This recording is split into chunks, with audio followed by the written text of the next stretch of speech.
आज मात्र 3 मास रहा तुम बोर्ड एग्जाम को जो पिला मैंने सीबीएसई बोर्ड दौच 10th होगा कि 12 होगा कि जो मैंने सीएचएसई बोर्ड दौच 10th और 12 तेणु से गोटे कथा कहवाई चाहूँगी कि पिला मत कमेंट्स कहते क्लास नेला बेलू जे आमको खावाई समय मिलूनी कि शोवाई समय मिलूनी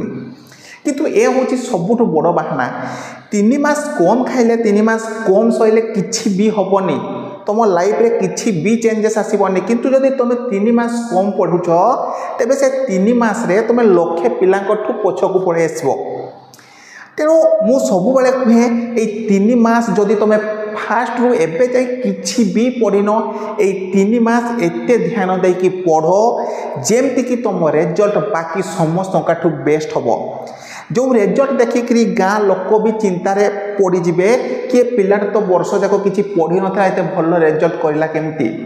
तो एगेन मु तुम मानक कहवाई चाहूँगी ये 3 मास जेतिकी पारुछ मेहनत कर आ भल से रिजल्ट करने चेष्टा कर।